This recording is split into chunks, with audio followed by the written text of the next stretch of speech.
हाजिर होता है, बल्कि जिनके दीदार के लिए हर आशिक रसूल वो किसी भी इलाके किसी भी खित्ते में रहता हो वो हाजिरी देने पे फ़ख्र महसूस करता है।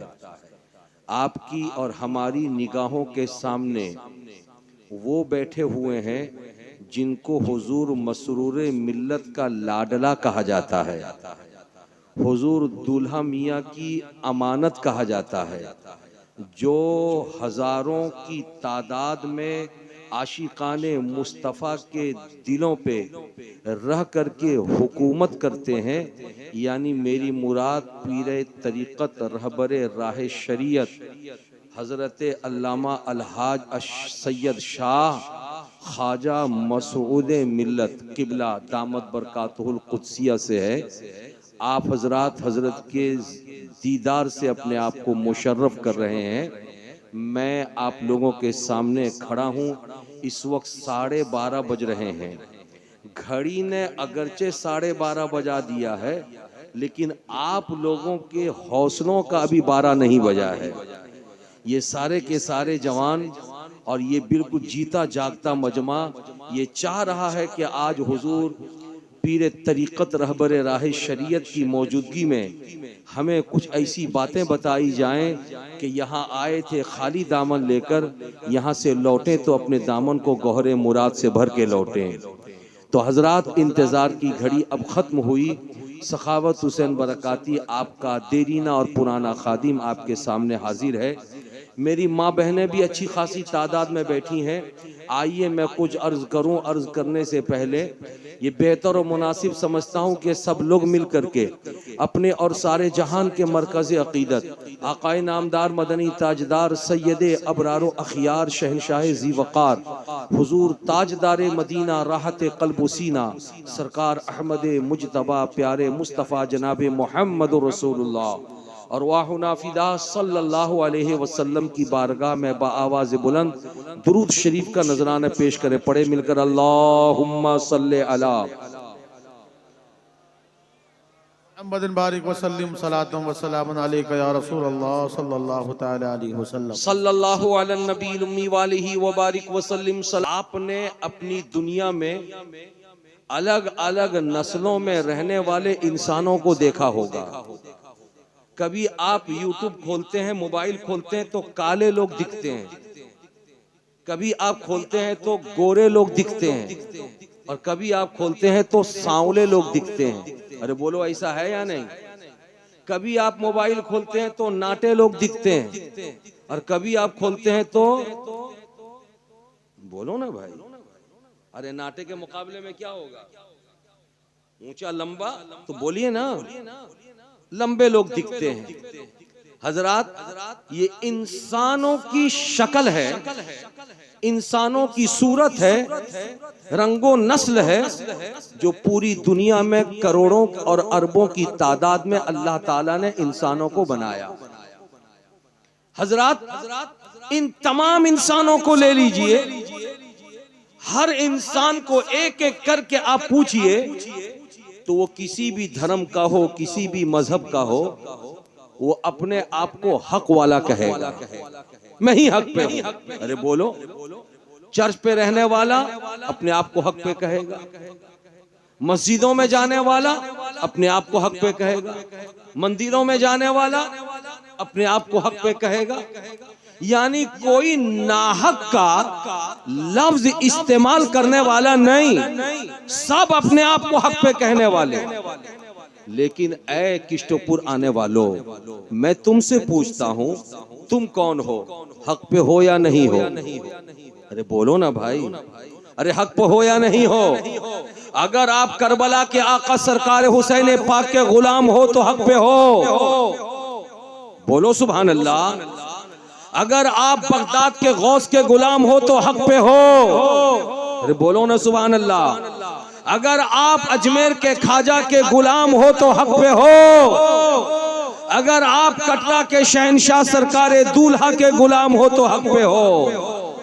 अगर आप सिद्दीक की सदाकत पर यकीन रखते हो तो हक पर हो, अगर आप उमर की अदालत पर हक यकीन रखते हो तो हक पर हो, अगर आप उस्मान गनी की सखावत पर यकीन रखते हो तो हक पर हो, अगर आप मौलाए कायनात शेर खुदा की शुजाअत व बहादुरी पर यकीन कामिल रखते हो तो हक पर हो। इसलिए कि इंसान अगर हक पर होता है तो बैकग्राउंड को देखा जाता है, बैकग्राउंड में कौन सी चीज है जो चीज इसको हक पे खड़ा करती है।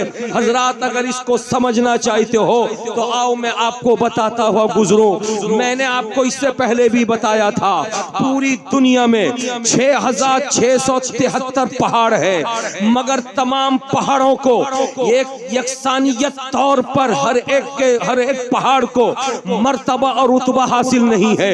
लेकिन 6673 पहाड़ों में कुछ पहाड़ों को चुन लो जिन पहाड़ों के पीछे बैकग्राउंड इतना मजबूत है कि बैकग्राउंड की बुनियाद पर वो पहाड़ रुतबे में बड़े नजर आ रहे हैं, मर्तबे में बड़े नजर आ रहे हैं। थोड़ी सी तवज्जो देना, मिंबर शरीफ पर जो उलमा बैठे हैं उनकी भी तवज्जो चाहूंगा। सरंदीप पहाड़ बहुत मर्तबे वाला है, चूंकि हजरत आदम अलैहिस्सलाम सरंदीप पहाड़ पर उतारे गए थे। जूदी पहाड़ बहुत बड़े रुतबे वाला है, इसलिए कि हजरत नूह अलैहिस्सलातु व तस्लीम की कश्ती उसी पहाड़ पे रुकी थी।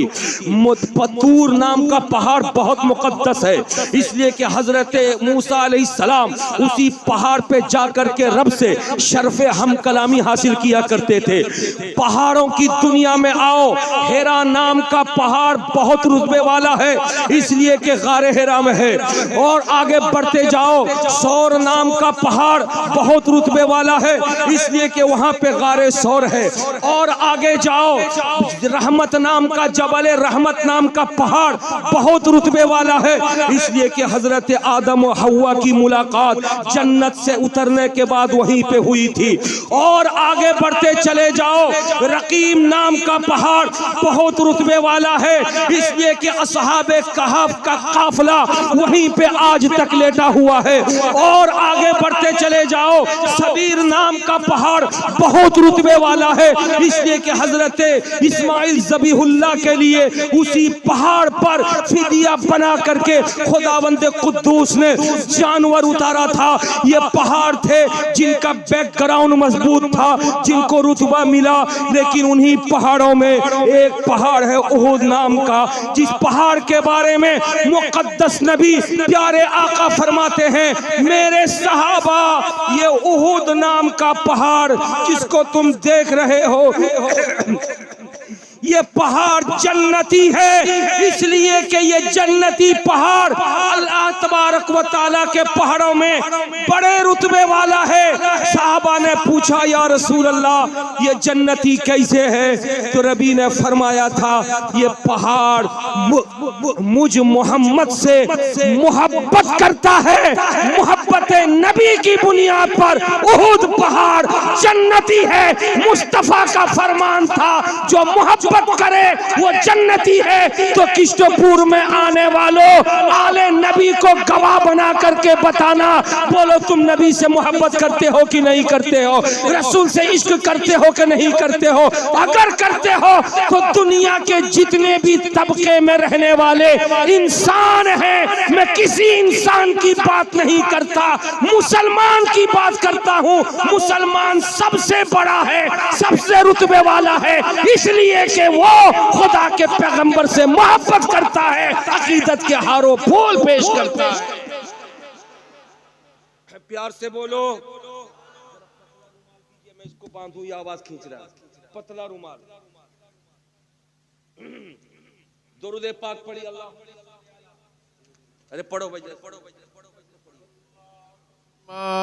सल्ले अला सय्यदना मौलाना मुहम्मद व अला आलि सय्यदना मौलाना मुहम्मद।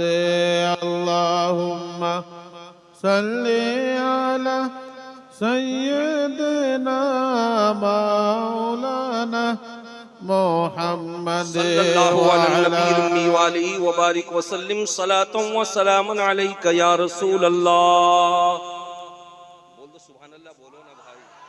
खामोश बैठे हो कलीमी शहजादो, आपकी शान यह है कि आप जहां रहते हो खामोश नहीं रहते हो, तो किश्तपुर में क्यों खामोश हो गए? प्यार से बोलो, हाथों को लहरा के बोलो, या गौस, या गौस, या गौस। नारे तकबीर, नारे रिसालत, कलीमी दूल्हा। सुभान अल्लाह, सुभान अल्लाह। हजरात तवज्जो हाजिर कीजिए। मुसलमान रुतबे में, बोलो ना भाई, मुसलमान रुतबे में बड़ा है।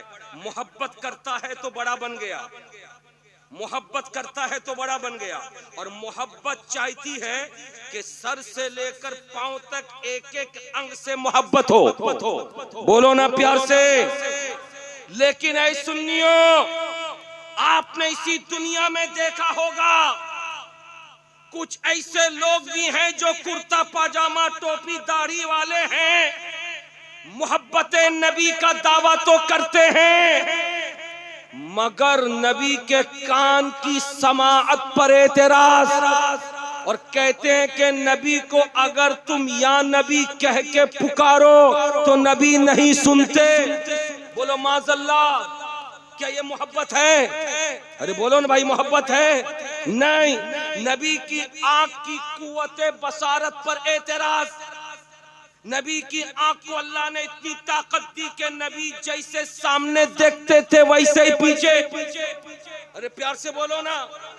लेकिन कुर्ता पाजामा टोपी और दाढ़ी और हाथ में तस्बीह वाला कहता है नबी को पीठ के पीछे की खबर नहीं। बोलो माज़अल्लाह, ये मोहब्बत है? अरे बोलो ना भाई, ये मोहब्बत है। नबी को खुदा ने मालिक के कुल बनाया, जिसे जो चाहा नबी ने दे दिया। सिद्दीक आए सदाकत दिया, उमर आए अदालत दिया, उस्मान आए सखावत दिया। प्यार से बोलो। अली आए शुजाअत दिया, हुसैन आए शहादत का फलसफा दिया। प्यार से बोल जाओ। गौसे आजम पर निगाहे करम पर डाल दिया, गौसियत अता कर दिया। गरीब नवाज पर निगाहे इनायत डाल दिया, खाजगियत अता कर दिया। लेकिन कुर्ता पाजामा टोपी वाला, दाढ़ी वाला, हाथ में तस्बीह लेके दाने को गिनने वाला कहता है कि नबी को किसी चीज का इख्तियार नहीं। ये अकीदे की बात करता हूँ। ऐ कलीमी शहजादो, इस बात को यकीन के साथ आज सुनना। सिर्फ नाम के कलीमी मत बनना। अपने अकीदे को ठोस रखना, अपने अकीदे को मजबूत रखना।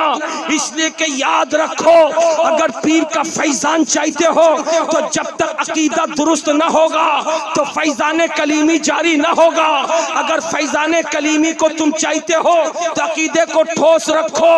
तो उन कुर्ता पाजामा टोपी दाढ़ी वालों को बता दो कि तू अगर मोहब्बत नबी का दावेदार है तो तू गलत है। मोहब्बत का तकाजा ये है कि मुस्तफ़ा जाने रहमत के चेहरे से भी मोहब्बत हो, उनकी आंखों से भी मोहब्बत हो, उनकी पेशानी से भी मोहब्बत हो, उनके दस्ते मुबारक से भी मोहब्बत हो, उनकी उंगलियों से भी मोहब्बत हो, उनके शिकमे पाक से भी मोहब्बत हो, उनके सरे मुबारक से भी मोहब्बत हो, उनकी जिंदगी से भी मोहब्बत हो, उनकी कब्र से भी मोहब्बत हो, उनकी जात से भी मोहब्बत हो, उनकी आल से भी मोहब्बत हो, उनसे भी मोहब्बत हो, औलाद से भी मोहब्बत हो। अगर वाकई ऐसा है तो सुन ले, तू सुन्नी है। और अगर ऐसा नहीं, तू वहाबी हो सकता है, देवबंदी हो सकता है, लेकिन सुन्नी नहीं हो सकता। अगर नहीं हो सकता तो सुन ले, रुतबे में तू कुछ भी नहीं है, लेकिन मेरा सुन्नी नबी पर अपने इश्क, अपने प्यार, अपनी मोहब्बत की ऐसी बौछार करता है, कहता है या रसूल अल्लाह, मैं एक क्या हूँ, अगर हजारों जान खुदा दे दे तो एक एक करके आपके कदमे नाज पर डालता चला जाऊंगा। प्यार से बोलो। और जो बड़ा बन जाता है, खुदा ने उसी के लिए जन्नत की बहारें बनाई हैं। आला हजरत लिखते हैं, तुझसे और जन्नत से क्या मतलब, वहां भी दूर हो, हम रसूलुल्लाह के, जन्नत रसूलुल्लाह की। अर्शे हक है मसनदे रिफात रसूलुल्लाह की, देखनी है हश्र में इज्जत रसूल। प्यार से बोलो, तब आप बड़े बन गए। अरे बोलो ना भाई, बड़े बन गए। अब्बा घर में बड़े हैं ना, अरे बोलो ना भाई, अब्बा घर में बड़े हैं कि आप बड़े हैं? अरे बोलो ना, यहाँ महफिल में कौन बड़ा है? अबे अब्बा बेटा साहब जो भी सुन्नी सब बड़ा रुतबे में। अरे बोलो ना भाई, रुतबे में सब बड़े, जो भी सुन्नी रुतबे में बड़ा, पीर भी बड़े, मुरीद भी बड़ा, इमाम भी बड़ा, मुक्तदी भी बड़ा। अरे बोलो ना भाई, प्यार से बोलो ना, टीचर भी बड़ा, स्टूडेंट भी बड़ा, सब बड़े। और जो बड़े होते हैं वो जिम्मेदारी निभाते हैं। एक बात मुझको बोलो, बताओ, आपको फिक्र होती है कि अम्मा दोपहर में क्या बनाएगी? आपको फिक्र होती है कि अम्मा रात में खाना क्या बनाएगी? आपको फिक्र होती है कि नाश्ते में क्या बनाएगी? अरे बोलो, फिक्र होती है? नहीं। नाश्ते का टाइम हुआ, माँ नाश्ता लाओ, खाने का टाइम हुआ, माँ खाना लाओ, रात का खाने का वक्त हुआ, माँ खाना लाओ। क्या बनाना है ये मैं नहीं जानता, अब्बा जानते हैं, अम्मा जानती हैं। इसलिए कि जो बड़ा होता है जिम्मेदारी वही निभाता है। हजरात, अगर इस बात को आपने समझ लिया है तो मुझे कह लेने दो, जब खुदा ने मोहब्बत नबी के तुफैल आपको बड़ा बनाया है, मुझको बड़ा बनाया है, तो हम सब पर कुछ जिम्मेदारी आयद होती है। उस जिम्मेदारी को निभाना ये आप पर भी जरूरी है, ये मुझ पर भी जरूरी है। उस जिम्मेदारी को कायम रखना ये आप पर भी जरूरी है, मुझ पर भी जरूरी है। जिम्मेदारी को निभाने के लिए हम और आप चलो आगे बढ़ते हैं, और जब आगे बढ़ते हैं तो माँ भी आगे बढ़ेगी, बाबा भी आगे बढ़ेगा, और बढ़ने के बाद जिम्मेदारी निभाएगा। लेकिन जिम्मेदारी कैसे निभाएगा? जिम्मेदारी निभाने के लिए हमें कुछ सहारे की जरूरत है। वो सहारा अल्लाह ताला ने अता कर दिया अपने महबूब के तुफैल, और जब अता किया है तो अल्लाह के रसूल फरमाते हैं, क्या फरमाते सुनो, ऐ मेरे सहाबा, मैं दुनिया से जा तो रहा हूँ मगर तुम्हारे बीच में दो चीजें छोड़ के जा रहा हूँ। साहबा ने पूछा, या रसूल अल्लाह वो कौन सी दो चीजें हैं? नबी फरमाते हैं कि एक मेरे अहले बैत हैं, मेरे घर वाले हैं, दूसरा अल्लाह ताला का मुकद्दस कुरान है। अरे प्यार से बोलो, एक है मेरे घर वाले और दूसरा अल्लाह का, अरे प्यार से बोलो, अल्लाह का मुकद्दस कुरान। हजरात, आज तो अल्लाह के घर वाले बैठे हमारे सामने, कछौचा चले जाओ नबी के घर वाले, कटरा शरीफ चले जाओ नबी के घर वाले, मारारा शरीफ चले जाओ नबी के घर वाले। हजरात, ये तो हम दुनिया में नबी के घर वालों को देख रहे हैं। अगर कब्रों में देखना हो, बगदाद चले जाओ नबी के घर वाले, अजमेर चले जाओ नबी के घर वाले, पंडवा चले जाओ नबी के घर वाले। ये नबी के घर वाले हैं, इनको हम जब तलाश करते हैं, कटरा जाते हैं तो ये हमें मिलते हैं, या जब हम गुजारिश करते हैं ये हमारे यहाँ तशरीफ लाते हैं तो हमें मिलते हैं। लेकिन खुदा का मुकद्दस कुरान वो हमारे घर में मौजूद है, हमारे ताक पर मौजूद है। लेकिन इंसाफ के साथ बताना, रसूलुल्लाह की औलाद का दीदार करने वालों, नबी के शहजादे को माथे की आंखों से देखने वालों, जरा कलेजे को हाथ में लेकर बताना, महीने में कितनी मर्तबा कुरान का दीदार करते हो?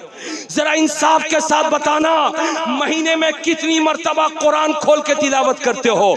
मैं सिर्फ तुमसे नहीं पूछ रहा हूँ, जहाँ मर्दों से पूछ रहा हूँ वहाँ पाकीज़ा औरतों से भी पूछ रहा हूँ। ऐ पाकीज़ा माँ बहनों, जरा सा तुम भी बताना, तुम्हारे हाथ में एक तरफ मोबाइल होता है, जिस मोबाइल के अंदर इंडियन सीरियल के साथ साथ पाकिस्तानी सीरियल का भरमार भी रहता है। बोलो बोलो, सीरियल को त्याग के, सीरियल को लात मार के दिन भर में कितनी मर्तबा कुरान की तिलावत करती हो? बताओ जरा सा। हफ्ते में कितनी मर्तबा कुरान खोलती हो? जरा बताओ। महीने में कितनी मर्तबा कुरान खोलती हो? हजरात, आज हिंदुस्तान के हालात खराब हो गए। आज नौजवानों मेरी तरफ मुतवज्जे होना, ये भूल भुलैया में मत रहना कि हिंदुस्तान में हम चैनो सुकून की रोटी खा रहे हैं तो आने वाले दिनों में भी चैनो सुकून की रोटी खाते रहेंगे। नहीं नहीं, 2014 से जो हालात खराब हुए वो जू की तू हालत नहीं है, हालात खराब होते चले जा रहे हैं। अभी संभल में आपने देखा मस्जिद के ऊपर हमला जब किया गया तो 5 मुस्लिम नौजवानों को गोलियों से भून दिया गया। अल्लाह करे हमारे इलाके में ऐसी नौबत ना आए, मगर याद रखो आपकी बदअमली, मेरी बदअमली, नमाज से दूरी, मस्जिद से दूरी, कुरान से दूरी, मजहब से दूरी, सिर्फ नाम के मुसलमान अगर बन के रहेंगे तो याद रखो वो दिन भी आ जाएगा जिस दिन के बारे में हम सोच भी नहीं सकते। इसलिए माओ अपनी गोद में बिठाकर जिन बच्चों को दूध पिलाती हो तो उन बच्चों के रोने पर उनको मोबाइल का गाना सुनाकर खामोश मत करना, आदत डालना। बीबी फातिमा ज़हरा जब हसन और हुसैन को गोद में बिठा के दूध पिलाती थी तो हसन हुसैन जब नाराज हो जाते थे तो फातिमा कुरान की तिलावत सुना करके हसन और हुसैन को राजी करती थी। अगर कनीज हो फातिमा की, तुम भी आदत डालो, जब तुम्हारे बच्चे नाराज हो के रोने लगे तो तुम तरन्नुम में सूरह फातिहा सुनाओ, सूरह अखलास सुनाओ, सूरह नास सुनाओ, सूरह हूद सुनाओ। मेरा यकीन कहता है कुरान तरन्नुम में सुनाती जाओगी, बच्चा सुन सुन के खामोश होता चला जाएगा। नारे तकबीर, नारे रिसालत, फैज़ान कुरान, अज़मत मुस्तफा, अज़मत अहले बैत, नारे तकबीर, नारे रिसालत। কথাটা বুঝতে পারছেন দাদা? अरे बोलिए ना भाई, बात समझ में आ रही है? ভালো লাগছে না? আনা बोलो ना, ভালো লাগছে না? सुनो, तवज्जो के साथ सुनो। आप कुरान से दूर, मजहब से दूर, सुन्नियत से दूर, एतिकाद से दूर। हमें अच्छा कपड़ा मिलना चाहिए, अच्छा लिबास मिलना चाहिए, हमारे लिए कीमती घड़ी होना चाहिए, A1 मोबाइल होना चाहिए। एक मोबाइल से काज चलबे ना, 2टा मोबाइल चाहिए, डबल सिम चाहिए। हजरात, इलेक्ट्रिक ना हो कोई बात नहीं, मोबाइल का तो भूत इतना सवार है, कपड़ा ना हो कोई बात नहीं, पानी नहीं आ रहा, सप्लाई बंद है कोई बात नहीं, तूफान आ गया कोई बात नहीं, मगर टावर रहना चाहिए। अरे बोलो ना जी, टावर रहना चाहिए, टावर रहना चाहिए। जब टावर नहीं रहेगा, पानी मौजूद, दिल में खुशी नहीं, टावर नहीं रहेगा, खाना मौजूद, दिल में खुशी नहीं। टावर है मेन, टावर। मैं कहना चाहता हूं कलीमी शहजादों और कलीमी शहजादियों, सुनो, टावर कब के बारे में सोचो। यकीनन टावर की जरूरत है। जो टावर से खाली है वो बेघर है, और जिसके पास टावर है वही घर में है। लेकिन कौन सा टावर? इंटरनेट का टावर नहीं। हमें चाहिए तो कादरी टावर चाहिए, हमें चाहिए तो चिश्ती टावर चाहिए, हमें चाहिए तो रज़वी टावर चाहिए, हमें चाहिए तो कलीमी टावर चाहिए। जिसके पास ऐसे टावर आ जाते हैं वो जहां भी रहता है खिला हुआ रहता है। प्यार से बोलो ना, झूम के बोलो। हजरत तवज्जो हाजिर कीजिए और ज्यादा टावर के चक्कर में मत पड़ो। अभी हजरत के इलाके में बहुत बड़ा हादसा हो गया 3 दिन पहले, आपने नेट में देखा होगा।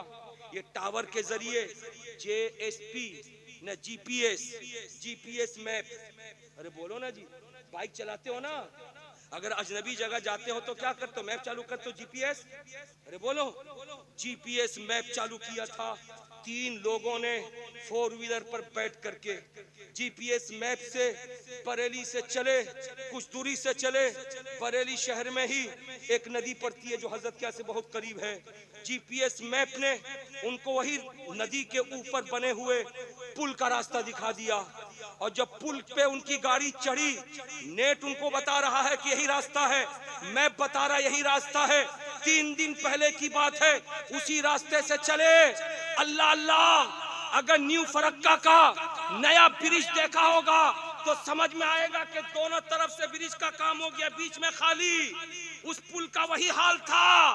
अल्लाह अल्लाह, स्पीड 120 की स्पीड से रात के अंधेरे में 3 लोग एक ही घर के जो 4 व्हीलर से चले तो वो पुल मुकम्मल न हुआ था, वो पुल अनकंप्लीट था, वो पुल बिल्कुल बीच से कटा हुआ था। इनकी स्पीड गाड़ी नदी में जाकर के गिरी और वहां जाकर के वो तीनों के तीनों जा बहक हो गए, तीनों के तीनों डेथ कर गए। ये है नेटवर्क, जो नेटवर्क आपको धोखा भी दे सकता है जैसा कि अभी अभी दिया। लेकिन अल्हम्दुलिल्लाह मुस्तफा जाने रहमत के जो गुलाम नबी कौनो मकान से फैजान लेकर के पूरी दुनिया में बांट रहे हैं, उनसे करीब होकर दीन सीख लो, मजहब सीख लो। वो नेटवर्क कभी धोखा नहीं देगा।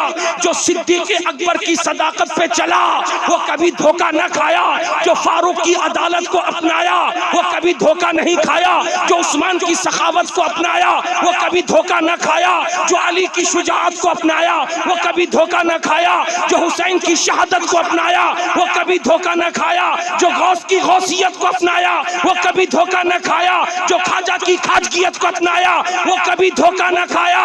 और एक कलीमी शहजादो, तुम्हारे पीर मुर्शिद सामने बैठे हैं, सरकार दूल्हा मियां आए फैजान लेने वाले लेते रहे, कभी धोखा न खाए। सरकार मसरूर आए फैजान लेने वाले लेते रहे, कभी धोखा न खाए। और ख्वाजा मसूद मिल्लत बैठे हैं फैजान बांट रहे हैं, जो सिद्क दिल से लेता रहेगा यकीनी तौर पर हर मोड़ पर वो कामयाब होता हुआ नजर। प्यार से बोलो सुभान अल्लाह।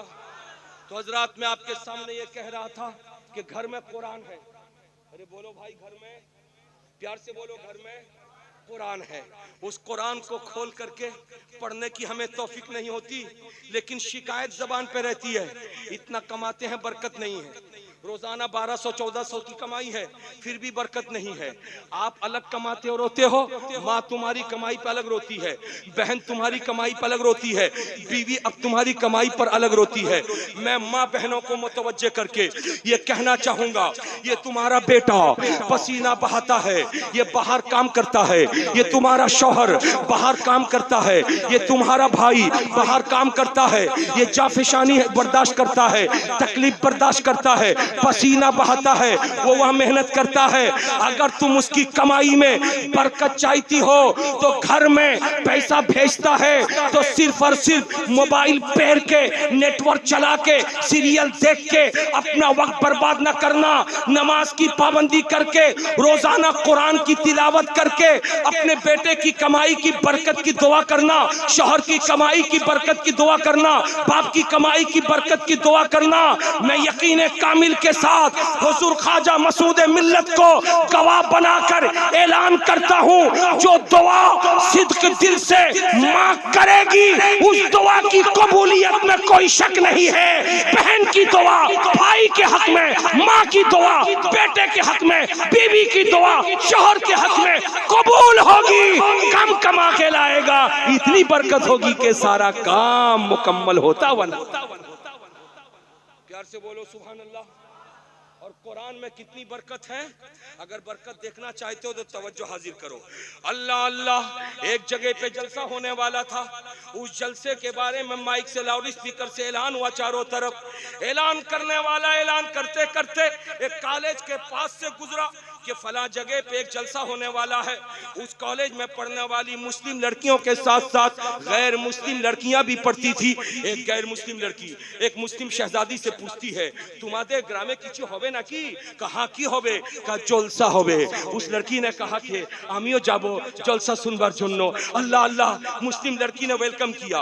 रात का सन्नाटा है, जलसा शुरू हो गया। वो हिंदू लड़की भी आ गई, मुस्लिम लड़की अपने साथ में लेकर जलसे में आई। और जब उसने कुरान पाक की तिलावत सुना, दिल गदगद हो गया। मौलाना साहब की तकरीर होने लगी। मौलाना साहब ने तकरीर के दौरान कहा, ऐ मुसलमानों, तुम्हारे घर में बेबरकती की एक वजह यह है कि तुम कोई भी काम करते हो अल्लाह के नाम से शुरू नहीं करते, इसीलिए कोई भी काम करो तो पहले बिस्मिल्लाहिर्रहमानिर्रहीम की तिलावत करो। बोलो ना भाई, खाना खाओ तो बोलो बोलो, बाइक स्टार्ट करो तो बोलो ना, पूरा पढ़ रहे। सिट्टू आधा क्या पढ़ता है, पूरा पढ़ बिस्मिल्लाहिर्रहमानिर्रहीम। मोटर बाइक चालू करो तो बोलो ना भाई। घर में जाओ तो दाहिना पाँव रखो, अरे बोलो ना भाई, मस्जिद में जाओ तो दाहिना पांव रखो, बिस्मिल्लाहिर्रहमानिर्रहीम।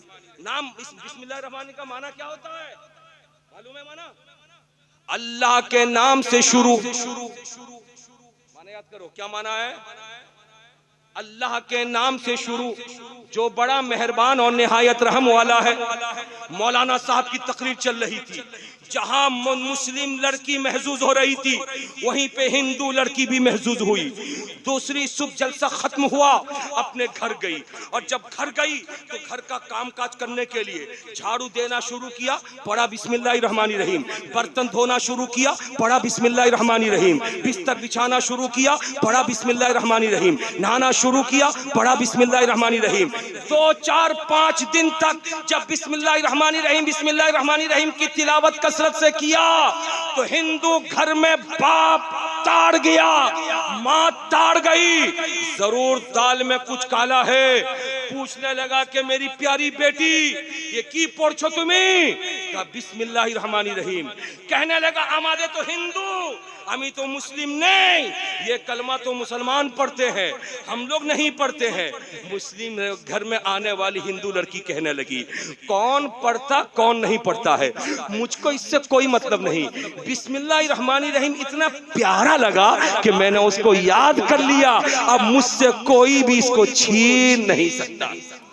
प्यार से बोलो, प्यार से झूम के बोलो। अगर आपको अच्छा लग रहा तो हाथ उठा के बोलो या रसूल अल्लाह। हजरात, बाप ने तंबी किया, माँ बहनों सुनो, बाप ने तंबी किया बेटी छोड़, बेटी ने छोड़ने का नाम नहीं लिया। बाप ने एक तरकीब सोची, इससे छुड़वाना है। उसने क्या किया, अपनी बेटी को अपनी एक सोने की अंगूठी थी, वो अंगूठी निकाल करके दे दिया और कहा कि बेटी इसे रख देना, जब मैं मांगू तो मुझको दे देना। बेटी ने कहा बिस्मिल्लाहिर्रहमानिर्रहीम, हथेली बढ़ा दिया, बाप ने हथेली में रख दिया। उस बेटी ने उसको लिया, लेकर के अलमारी का दरवाजा खोला, बिस्मिल्लाह पढ़ करके अंगूठी अलमारी के अंदर रख दिया। बेटी हटी, बाप करीब गया, चुपके से अलमारी खोला, अंगूठी लिया और लेकर के सामने वाले दरिया में फेंक दिया। अल्लाह अल्लाह, बेटी को कुछ भी पता नहीं है, दाम सामने वाले दरिया में फेंक दिया और फेंक करके बाहर चला गया। बाहर से एक मछली, रेहू मछली, आपके यहाँ माछ बहुत पसंद से खाते हैं, अरे बोलो भाई खाते हैं ना, माछ बहुत पसंद से खाते हैं। मैं जहाँ ठहरा हूँ, मेरे मेजबान है जनाब इब्राहिम भाई डीम वाले, उन्होंने कल तो मुर्गा खिलाया था, बीफ खिलाया था, और आज उन्होंने माछ भी खिलाया अल्हम्दुलिल्लाह। हजरात मैं बोलना ये चाहता हूँ, रेहू मछली उसने देखी बाजार में, उस मछली को खरीदा और खरीद करके बेटी के हवाले किया और कहा बेटी इस मछली को लो, खाना बनाओ, मैं आता हूँ नहा करके और इसका खाना खाऊंगा। बेटी ने बिस्मिल्लाह पढ़ के मछली लिया और छुरी लिया, बिस्मिल्लाह पढ़ के जैसे मछली को काटा तो क्या देखा कि मछली के पेट के अंदर से चमकती हुई सोने की अंगूठी निकली। झूम के बोलो। अब बेटी तरद्दुद में है, या अल्लाह ये अंगूठी कैसी?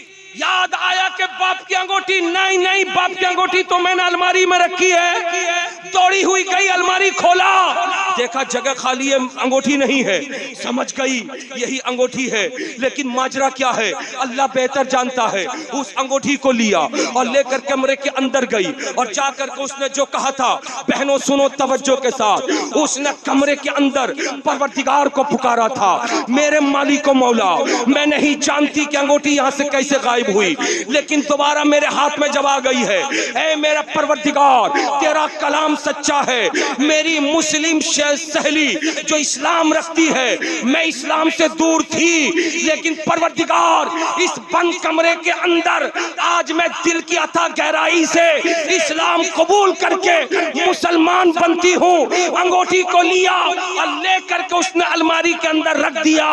बाप आया था, रात का खाना खाया था, खाना खाने के बाद डंडा निकाला और निकाल करके बीवी को बुलाया और कहा कहा कि देखना मेरी प्यारी बीवी, अभी अभी तेरी बेटी को हमेशा के लिए बिस्मिल्लाह छुड़ा दूंगा।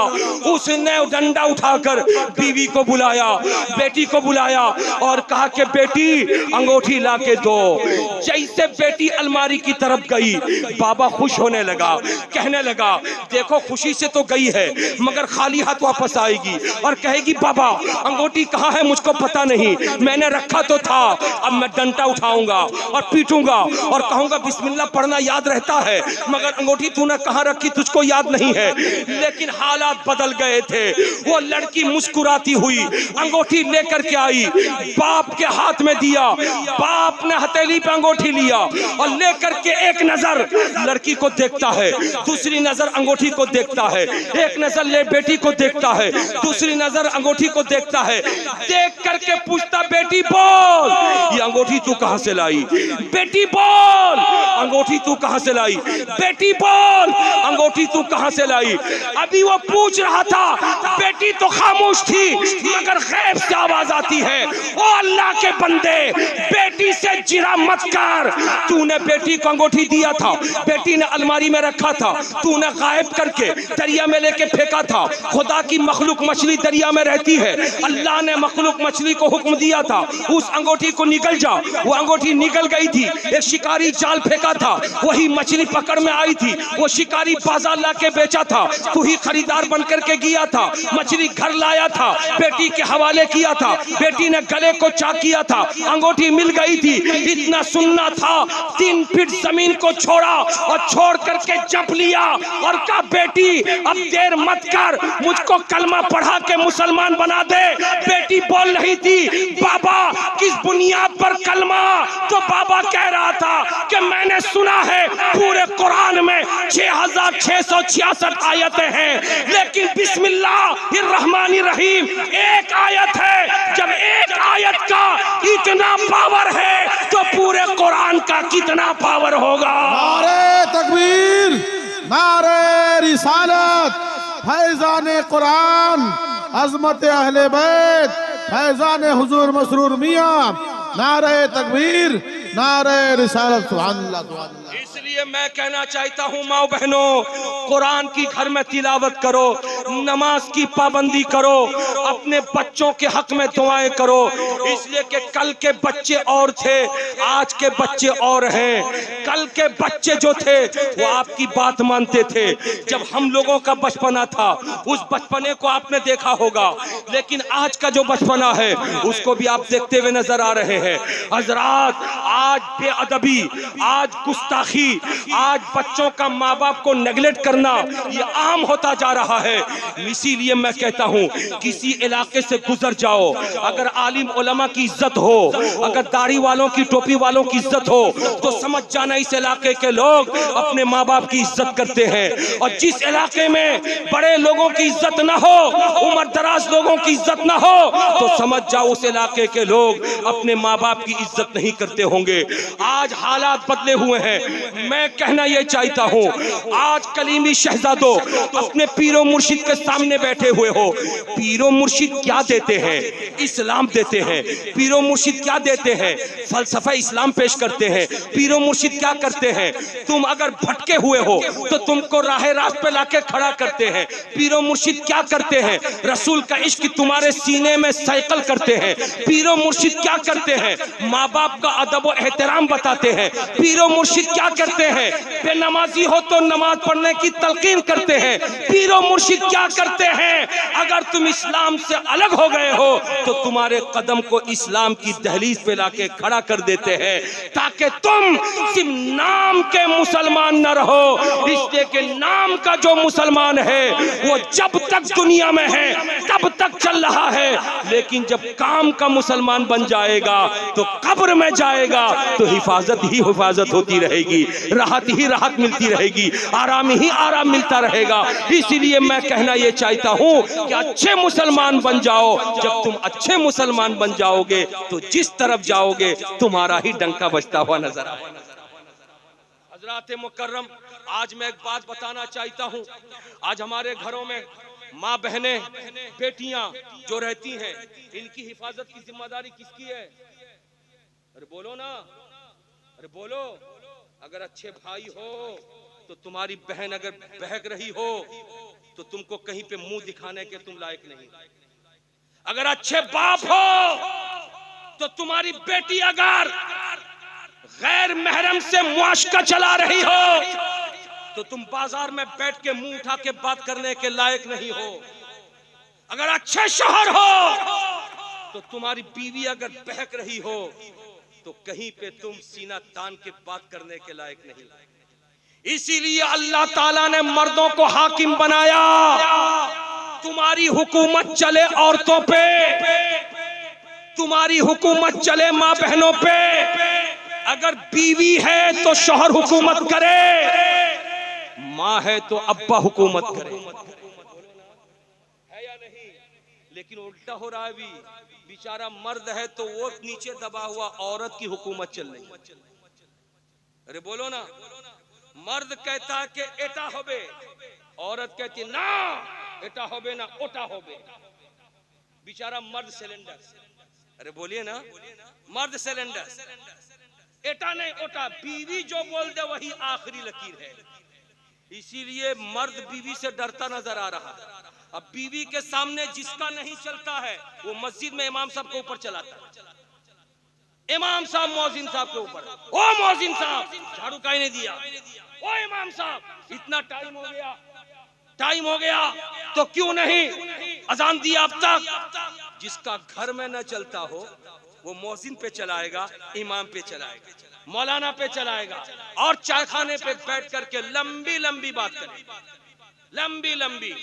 हजरात, आज के दौर का तकाजा है कि बेटों को भी पढ़ाओ, बेटियों को भी पढ़ाओ, लेकिन सिर्फ कॉलेज और यूनिवर्सिटी और स्कूलों में एडमिशन करके या किसी जगह ट्यूशन लगा के हाथ पे हाथ डाल के बैठे न रहो, बल्कि इन बच्चियों के एडमिशन के बाद इनकी निगरानी भी करते रहो। ये कितने बजे निकलती हैं, कितने बजे आती हैं, कहाँ जाती हैं, मोबाइल का इस्तेमाल कैसे करती हैं, ये जिम्मेदारी मर्दों की है, ये जिम्मेदारी बच्ची की माँ की है। इसलिए कि हालात इतने खराब हो चुके हैं कि आज के दौर में एक लड़की को बनाओ सिंगार के लिए उस सामान चाहिए, एक लड़की को मोबाइल में रिचार्ज करने के लिए पैसा चाहिए। बाप इतना पैसा नहीं दे पाता कि बनाओ सिंगार का सामान खरीद सके, बाप इतना पैसा नहीं दे सकता कि जियो का रिचार्ज 780 रुपए 84 दिन के लिए कर सके। ऐसे हालात में सीरियल देख देख करके लड़की आपे से बाहर है, कोई चीज पसंद नहीं। पाकिस्तानी सीरियल में जैसा लिबास पहनती है डांसर, वैसे लिबास इसको चाहिए। अब कहां से लाएगी? बाप तो गरीब है, पैसा नहीं देता, भाई के पास पैसे नहीं, कहां से ला के देगी? ऐसे हालात में जो हमें रिपोर्ट मिलती है वो रिपोर्ट जान को ले लेने वाली रिपोर्ट है। उस रिपोर्ट का एक हिस्सा मैं आपके सामने पेश करता हूं। ये पेश करके बताना चाहता हूं कि आज के दौर में संभलने की जरूरत है। अभी अभी मुजफ्फरनगर जो यूपी की धरती पर है, मुजफ्फरनगर में एक बार पे पुलिस वालों ने छापा मारा जहां पे नाच गाना होता है, और जब छापा मारा था तो 50 लड़कों को पकड़ा था और 50 लड़कियों को पकड़ा था, और सबों को पुलिस वैन में भर के वो थाना ले गए थे पुलिस वाले। और लाइन पे खड़ा करके जब एक एक करके नाम लिखना शुरू किया तो हालात कैसे बने थे, तवज्जो हाजिर करना। हालात ऐसे बन गए थे कि जब लड़कों की फहरिस्त तैयार हुई तो 50 लड़कों में 49 यानी 49 लड़के गैर मुस्लिम थे, एक लड़का मुसलमान था। और जब लड़कों की फहरिस्त पूरी हो गई, लड़कियों की जब फहरिस्त लिखना शुरू किया, आप अभी खून के आंसू रो देंगे। हालात कितने बद से बदतर हो गए जब लड़कियों की फहरिस्त उन लोगों ने तैयार किया। अल्लाह अल्लाह, 44 यानी 44 लड़कियां मुस्लिम घर की थी और 6 लड़कियां सिर्फ गैर मुस्लिम घर की थी। मैं पूछना चाहता हूं, आखिर मुस्लिम घर की बेटियां इतना आपे से बाहर कैसे हो गई है? आखिर हमारा कब्जा कमजोर क्यों हो गया है? हमारा कब्जा आज नॉर्मल क्यों हो गया है? रसूल कौनैन सल्लल्लाहु अलैहि वसल्लम का फरमान सुनो, आखिरी वक्त में ऐसा आएगा, लड़कियों को, औरतों को तुम नंगा देखोगे, बेलिबास देखोगे, शर्मो हया उनके करीब न होगी। आज वही दौर आ गया। इसलिए अगर मर्द हो मर्द तो याद रखना, सिर्फ उम्दा क्वालिटी का कपड़ा तुम पहन के निकलो, ये मर्दानगी नहीं है। 3-3 मोबाइल जेब में लेके निकलो, ये मर्दानगी नहीं है। और अपने मोछ दाढ़ी को काला करके निकलो, ये मर्दानगी नहीं है। बूट सूट पे निकलो, ये मर्दानगी नहीं है। अगर मर्दानगी देखना चाहते हो तो तुमको जो भी मयस्सर हो तुम पहन लो, खा लो, पी लो, रह लो, लेकिन तुम्हारे घरों की औरतों को इज्जत मिल जाए तब तुम्हारी मर्दानगी है। घरों की औरतों को आबरू मिल जाए तब तुम्हारी मर्दानगी है। घरों की औरतों को हया मिल जाए तब तुम्हारी मर्दानगी है। इसीलिए मैं कहता हूं, अच्छा मर्द वो होता है जो अपने घरों की बहनों की इज्जत जानता हो, जो बेटियों की इज्जत जानता हो, जो माओं की इज्जत जानता हो, जो बीवियों की इज्जत जानता हो। जिसके घर की औरतें जितनी हयादार होंगी उस घर के मर्द का नाम उतना रोशन होता हुआ। प्यार से बोल दो सुभान अल्लाह, मचल के बोलो माशाअल्लाह। हजरात, मैं कहना चाहता हूं कि अल्लाह तबारक व तआला ने हमें और आपको अच्छा बनाया, और जब अच्छा बनाया है तो अच्छा किस माना कर जबान से नारा लगाने से कोई अच्छा नहीं होता। कैरेक्टर भी पेश करना पड़ता है, किरदार भी पेश करना पड़ता है। जब किरदार की बात आई है तो आओ मैं आपको बताता हुआ गुजरू। हमारा किरदार कितना भोंडा हो गया, हमसे हमारे अब्बा खुश नहीं है। हमारा किरदार कितना भोंडा हो गया, हमसे हमारे ताया खुश नहीं, बड़े अब्बा।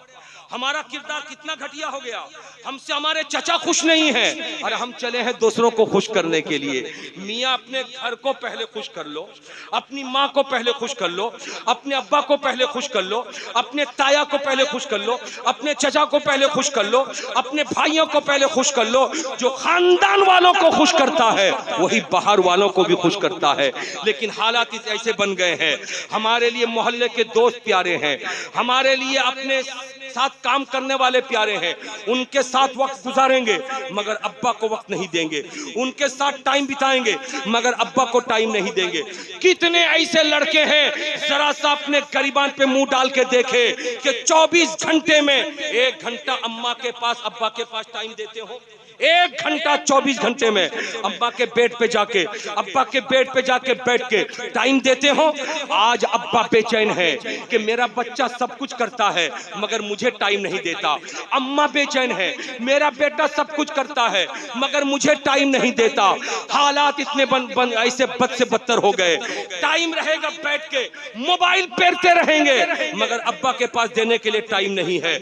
आओ मैं आपको बताता हुआ गुजरूं। पाकिस्तान का वो मामला, अदालत में एक बूढ़े बाप ने अपने बेटे के खिलाफ मुकदमा दायर किया। सुनो तवज्जो के साथ, गुफ्तगू का आखिरी हिस्सा सुन लो। अल्लाह अल्लाह।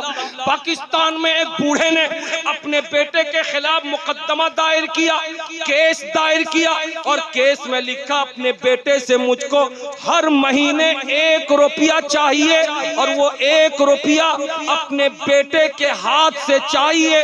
ये केस मेरे हक में सुनाया जाए। अल्लाह अल्लाह। जज ने उसके बेटे को बुलाया और बुला करके पूछा, तुम अपने बेटे बाप को पैसे क्यों नहीं देते हो?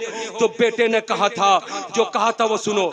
बेटे ने कहा था, जज साहब मेरे बाप के पास कमी कुछ नहीं है, मेरे बाप के पेंशन के पैसे आते 18,000, मेरे बाप के 6 दुकानें हैं, उनका किराया भी उठ करके आता है, 4 से 5 बीघा जमीन है, उसकी फसल भी आती है, इतने पैसे तो बाप के पास हो जाते हैं, मेरे पैसे की क्या जरूरत है? इतना सुनने के बाद जज ने बाप से मुखातब होकर के कहा था, बोलो बोलो क्या सही कहा बेटे ने? तो बाप ने कहा था, हाँ मेरे पास पैसे हैं लेकिन फिर भी मुझको मेरे बेटे का पैसा चाहिए। पूछा था आखिर क्यों? तो उसने जो आप बीती सुनाई थी वो सुनो नौजवानों, सुनो नौजवानों, आज सुन लो इस बात को। बाप ने कहा था, मैंने अपनी जवानी में बाजार में एक दुकान किया था, मैं जब बूढ़ा हो गया तो एक इकलौता बेटा था, उसके हवाले मैंने दुकान कर दिया। मेरा बेटा दुकान को इतना बढ़ाया कि 8-8 मजदूर रख लिए, इतना बिजी हो गया। सुबह सो के उठता है, दुकान जाता है, दोपहर में आता है, खाना खा के फिर दुकान जाता है, रात में जब आता है मैं सो चुका होता हूँ, बेटा आकर अपनी बीवी बाल बच्चों के साथ अपना टाइम गुजार के सो जाता है। अपने बेटे को देखे हुए मुझको 15-15 दिन गुजर जाते हैं, मैं अपने बेटे को देख नहीं पाता। यही वो बेटा है, जब ये बच्चा था उस बेटे को बगैर देखे मैं लुकमा नहीं उठाता था। यही वो बच्चा है जिस बच्चे को गोद में बगैर लिए मैं घर से बाहर नहीं निकलता था। यही वो बेटा है जिस बेटे को कंधे पे बिठा करके मैं दूसरों पर फख्र किया करता था। लेकिन ये बेटा है मुझ बूढ़े का ख्याल नहीं करता। ये बेटा, इस बात का एहसास इसको नहीं होता कि मेरे बाप से 15 दिन हो गए मुलाकात नहीं है।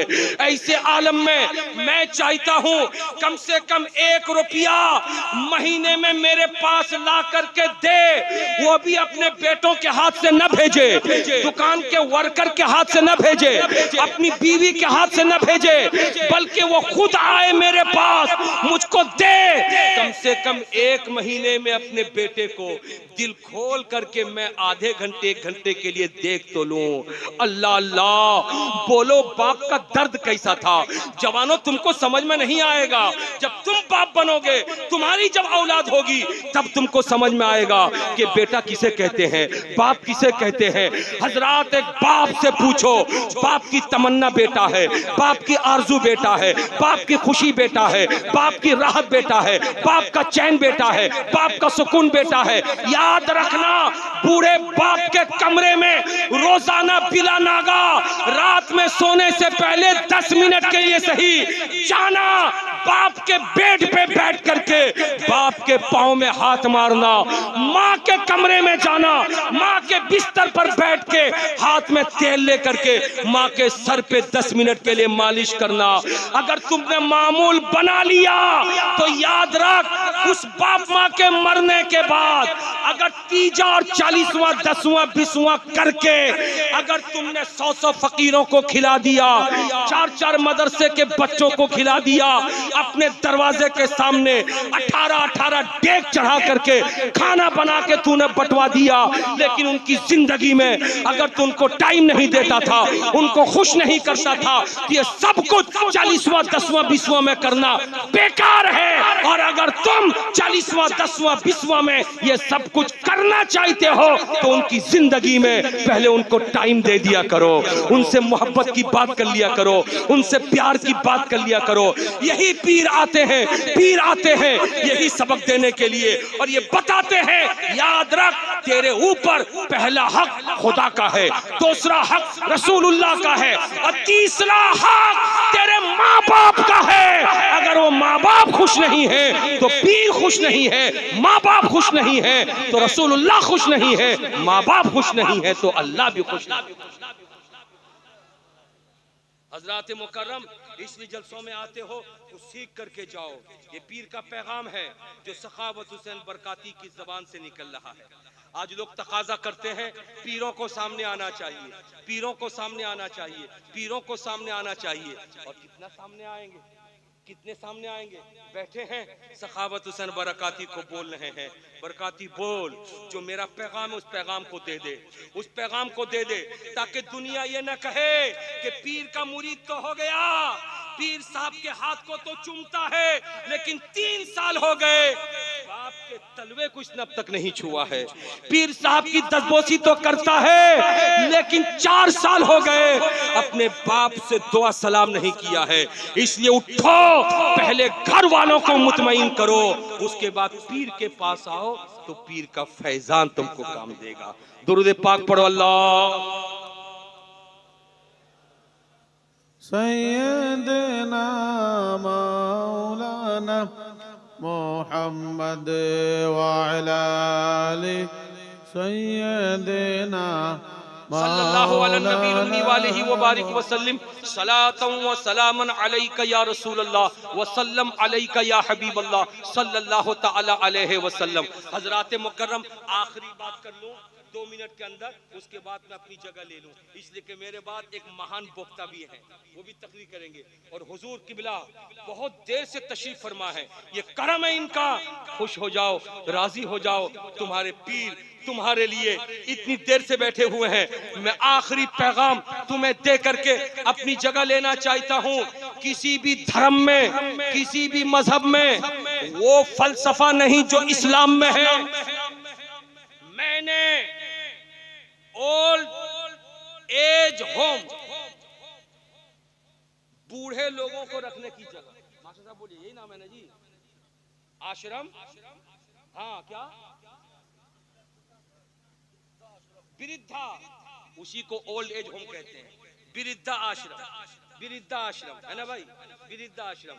मुसलमानों ये जुमला सुन लो, सुन लो, नेमत है, नेमत मेरे खुदा की, बोलो ना भाई प्यार से, नेमत है मेरे खुदा की, रसूलुल्लाह की नस्र इनायत है और पीरो मुर्शिद की दुआ है। मुसलमानों, कलीमी शहजादों, कलीमी शहजादियों, सखावत हुसैन बरकाती पे नाराज मत होना, इसलिए कि आज तुम्हारे दुआ से पीरो मुर्शिद आपके जो नजर इनायत रखते हैं, पूरे हिंदुस्तान का दौरा करता हूं। मैंने हजारों बाप को चायखाने पे रोता हुआ, बिलबिलाता हुआ देखा है।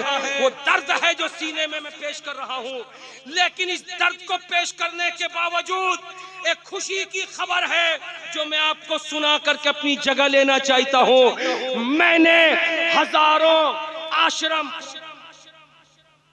वृद्धा आश्रम, हजारों वृद्धा आश्रम की रिपोर्ट मैंने पढ़ी है जो पूरे हिंदुस्तान में फैले हुए हैं, जहां पर करोड़पति बेटा अपने बाप को लेके छोड़ देता है, अपनी माँ को लेके छोड़ देता है, कारोबारी बेटा अपने माँ बाप को लेके छोड़ देता है, उनके बुढ़ापे की जिंदगी वहीं पे गुजर जाती है। डेटेंशन सेंटर का कयाम आसाम में हुआ है। उस डिटेंशन कैंप में और वृद्धा आश्रम में फर्क क्या रहा? याद रखो, सोफा पे बैठकर, गद्दे पे बैठकर सुकून नहीं मिलता।